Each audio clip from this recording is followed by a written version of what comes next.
¿Qué tal amigos? Bienvenidos a otro video de Ergo Hackers. El día de hoy vamos a continuar con nuestra serie de OWASP Top 10 2017. Ya estamos únicamente a 3 puestos de finalizar esta serie y recuerden, después de que terminemos esta serie vamos a empezar trabajando las sesiones prácticas de WebGoat en OWASP 2017. Eso va a estar muy interesante, va a ser bastante práctico, les va a servir muchísimo, así que no se olviden de suscribirse para que no se pierdan ninguno de estos videos. El día de hoy la vulnerabilidad que nos toca es OWASP A3, que es Sensitive Data Exposure, básicamente fuga de información sensible. Esta vulnerabilidad es una de mis favoritas porque no es necesariamente una vulnerabilidad técnica, sino que es más una vulnerabilidad de lógica de negocio, por lo que tiene muchísimos vectores y muchísimas formas en las que se puede dar. No es una receta de, bueno, activen este switch y ya nunca les va a pasar. No. Así que, si quieren saber cómo evitar que les suceda en sus aplicaciones o en sus sistemas web, quédense conmigo.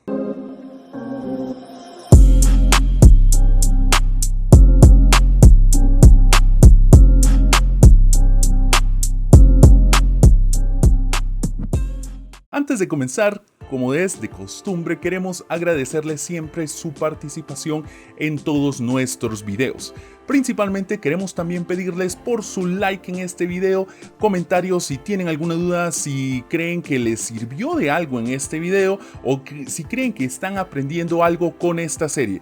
Les agradecemos particularmente que interactúen con este video, que lo compartan en sus grupos de seguridad, en sus grupos de trabajo, en sus grupos de estudio incluso, ya que pues esta serie ha ido decayendo un poco en cuanto a pues la atracción en YouTube, por decir así, y estamos a punto de terminarla. Se vienen las vulnerabilidades más críticas y realmente sería una pena que no llegara a las personas que tuviera que llegar. Y sobre todo que después se viene la parte práctica de cada una de estas vulnerabilidades, según nos lo presenta WebGoat, que vamos a ver más adelante en un futuro video. Entonces, exposición de información sensible. Por su nombre, realmente la vulnerabilidad suena bastante autoexplicatoria, por decir así. Básicamente estamos hablando de la fuga de información sensible en nuestros sistemas o en nuestras aplicaciones. Sin embargo, lo interesante y lo tricky de esta vulnerabilidad es que se puede presentar de muchísimas formas. No estamos hablando de que hay un componente vulnerable, no estamos hablando de que hay algo que parchar específicamente, sino que estamos hablando de que la aplicación o el sistema pudiera estar dando más información de la que es necesaria. Y esto se puede dar de muchísimas formas, incluso combinando vulnerabilidades anteriores. ¿Qué pasa si a través de una inyección SQL logramos revelar información de las tablas de las bases de datos? Ahí estamos aprovechando una vulnerabilidad para explotar otra vulnerabilidad, que es la obtención de información sensible, que es esta que ocupa el tercer lugar.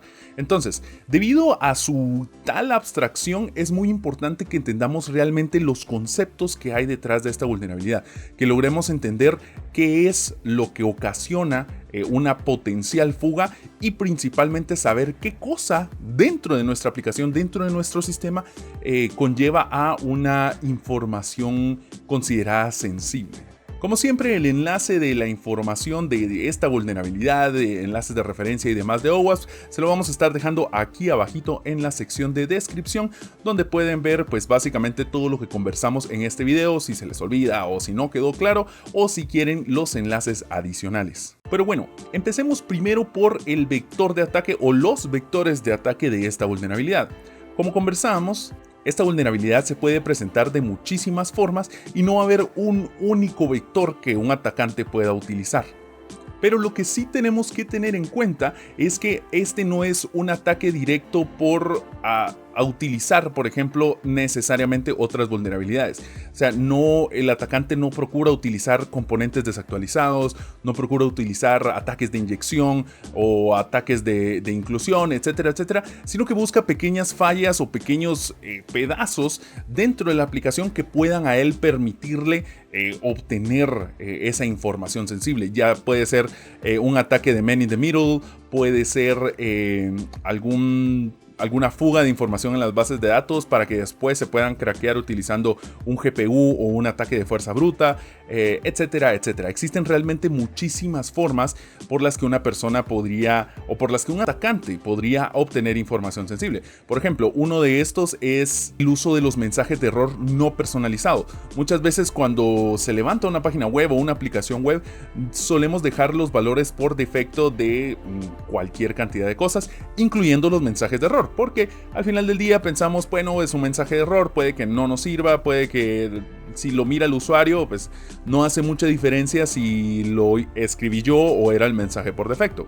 Sin embargo, algunas configuraciones de algunos frameworks, si no se revisan antes de hacerlos públicos, pueden tener valores de debug o valores de prueba antes de que estos sean publicados. Entonces, cuando un error sucede, normalmente pasa el común stack trace. ¿Qué quiere decir eso? Que le va a presentar al usuario toda la pila de errores de todo el código fuente de donde se fue originando el error, para que pues el administrador en este caso pueda hacer uso de esa información y pues corregir el problema. Sin embargo, esta información se está presentando hacia el cliente, que pues si no es alguien con intenciones maliciosas, pues no le va a hacer mayor diferencia. Sin embargo, si es alguien que tiene intenciones maliciosas, les va a dar muchísimo conocimiento de nuestra aplicación. Es decir, le va a decir qué clases potenciales utiliza, le va a dar código fuente, le va a dar posibles integraciones terceras. Entonces va a dar muchísima más información que al final del día le va a permitir al atacante diseñar un ataque un poco más impactante o un poco más nefasto, por decir, para nuestra aplicación o nuestro sistema. Después tenemos el tema de la debilidad de la security weakness, la debilidad de seguridad que abarca esta vulnerabilidad específicamente. Y como les decía, no hay una sola vulnerabilidad, no hay una sola debilidad que sea, bueno, corregimos esto y ya está. Pero entre las más comunes, por ejemplo, está la falta de cifrado en la información sensible. Obviamente, en el ejemplo que les di anteriormente del stack trace, pues ahí sí no aplica en este caso, pero mayormente estamos hablando de información sensible como contraseñas, como temas de, no sé, tarjetas de crédito, temas de cumplimiento con otras cosas. Entonces, muchas veces la mayoría del problema está en que la data sensible o la data crítica no está encriptada. Entonces cualquier otro fallo en la aplicación va a permitir que se pueda obtener, porque sería una historia totalmente diferente si, por ejemplo, un atacante lograra por algún error de la aplicación obtener las contraseñas o las tarjetas de crédito del usuario, pero que éstas estuvieran cifradas con un algoritmo suficientemente robusto que realmente no sea posible romper. Entonces ya hay un mucho menor impacto en lo que un atacante puede realizar. Sin embargo, tenemos que pensar también que esto no solo aplica para la data en reposo, es decir, para lo que estamos almacenando en las bases de datos. También tenemos que pensar en proteger nuestra información cuando ésta está en tránsito. Muchas veces necesitamos transmitir esa información, ese password, esa tarjeta de crédito entre diferentes integraciones, diferentes aplicaciones. Entonces también tenemos que pensar en tener las medidas necesarias para proteger esa información cuando se encuentra en tránsito. Y por último, el impacto que tiene esta vulnerabilidad es bastante alto, porque cuando estamos hablando de información sensible, estamos hablando de récords de información personal, estamos hablando de récords de tarjetas de crédito y estamos hablando de récords de información del usuario, contraseñas y demás. Cualquiera de estas tres tienen repercusiones a la organización, ya sea por cumplimiento de normativas como GDPR en Europa, en donde protegen la información personal, PCI para las tarjetas de crédito y débito, y pues básicamente la integridad de las cuentas de usuario para los usuarios dentro de nuestra plataforma. Bueno, entonces ahora ustedes se preguntarán, ¿cómo me protejo? ¿Cómo corrijo esas fallas? Si es que tengo algunas de esas fallas, ¿cómo las identifico? Fácil, vamos a empezar por lo que estábamos hablando. Primero tenemos que identificar qué protecciones tenemos ya implementadas para nuestra data almacenada y para nuestra data en tránsito. Esto puede incluir, pero no limitarse a contraseñas, registros de salubridad, registros de tarjetas de crédito, información personal de los usuarios, secretos de negocio y muchísimas más de ese tipo. Una guía muy buena que podemos utilizar para poder determinar toda esta información es leer las normativas como GDPR de Europa o PCI de las tarjetas de crédito. Esto nos da una idea de qué información es la que nosotros debemos considerar como sensible y debemos proteger. Algunas preguntas que ustedes se pueden hacer para poder identificar este tipo de gaps y este tipo de cosas son, por ejemplo, ¿qué información estoy transmitiendo en texto claro a través de protocolos de texto claro, como es FTP, Telnet, HTTP? ¿Es la información que está transmitiéndose ahí adecuada para transmitirse por ese medio? ¿Debería estar cifrada? ¿Debería estar protegida? Dentro de mi implementación de criptografía tengo algoritmos débiles, tengo algoritmos viejos, tengo algoritmos que se implementaron la primera vez y no se han revisado. Para el cifrado de la información estoy utilizando llaves que no se han cambiado en mucho tiempo, estoy reutilizando llaves, lo cual no debería suceder. Cada tipo de dato atómico debería tener su propia llave de cifrado. Tengo directivas que obliguen el uso de criptografía en la comunicación, por ejemplo, las cabeceras en los navegadores para forzar el uso de HTTPS. Y así como esas, hay muchísimas más preguntas que ustedes se pueden hacer. En los enlaces de referencia que les vamos a dejar acá abajo, también vamos a incluir un recurso que es el ASBS de OWASP siempre, que es Application Security Verification Standard, creo yo, que justamente ayuda a verificar de una manera pues un poquito diferente al OWASP Top 10 este tipo de capacidades en nuestras aplicaciones. Ahora, una vez hayamos determinado dónde está la información, qué es lo que estamos haciendo, qué es lo que no estamos haciendo, podemos pasar al listado de cómo entonces vamos a prevenirlo, cómo vamos a detener o cómo vamos a dejar de hacer esas prácticas o qué prácticas realmente tenemos que incluir. El siguiente listado son prácticas que ustedes deberían de hacer como mínimo. En ningún momento es el ideal, sino que es como lo mínimo que ustedes pueden hacer para proteger su información. Siempre es importante que si ustedes pueden tomar un paso más allá para proteger esta información, lo hagan. Primero, ya se imaginarán ustedes, es la clasificación de la información. No podemos proteger lo que no sabemos que tenemos, entonces tenemos que clasificar qué información está en nuestros sistemas para poder darles la protección adecuada. El almacenamiento de data sensible innecesaria.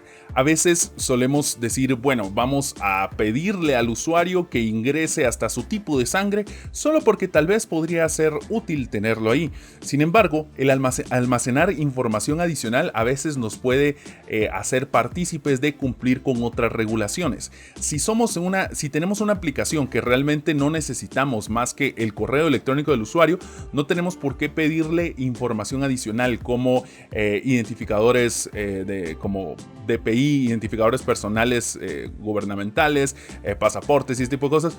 Si no lo necesitamos, no tenemos por qué pedirlo, porque eso significa que tenemos que implementar medidas adicionales para la protección de esa información. Un poco obvio, pero no hace falta decirlo, asegurarnos que estamos encriptando toda la información sensible. Asegurarnos que tenemos una administración de llave correcta y el uso de algoritmos actualizados constantemente. Eso incluye encriptar la información en tránsito utilizando protocolos como HTTPS, SFTP o FTPS y asegurarnos que tenemos los headers adecuados para obligar en todo momento al cliente a utilizar esta encripción. Si no incluimos estos headers, a pesar de que nosotros tengamos protocolos con cifrado, puede ser que los clientes puedan enviar una solicitud para transferir data sin el cifrado. Entonces es muy importante que obliguemos a que el cliente tiene que usar en todo momento el cifrado de la información. Y con cliente me refiero al navegador, no necesariamente a la persona que está navegando nuestros servicios. Deshabilitar el caché para la data sensible. Esto es muy importante. Muchas veces los sistemas de por sí de monitoreo, de bitácoras, pues almacenan información porque se va a utilizar, pero no nos damos cuenta que a veces en esa información se puede almacenar información sensible. ¿Qué pasa si estoy, por ejemplo, guardando todas las solicitudes HTTP a mi servidor y cuando estoy haciendo eso, por casualidad estoy también guardando las contraseñas de los usuarios en un ambiente donde no está cifrado? Ahí estoy entrando a un gran problema. Entonces tengo que revisar realmente cómo estoy haciendo para almacenar mis bitácoras, toda la información que está en caché, si sí tiene que estar en caché, no tiene que estar. Entonces es muy importante que le presten mucha atención a ese tipo de cosas que pareciera que no están relacionadas hasta que un ataque nos demuestra que sí. Y por último, pero no menos importante, es verificar la configuración independiente de todos los sistemas y nuestras aplicaciones en búsqueda de información sensible mostrada al usuario o almacenada innecesariamente. Entonces, con eso terminamos la explicación de la vulnerabilidad de fuga de información sensible, la tercera en el puesto de OWASP Top 10 2017.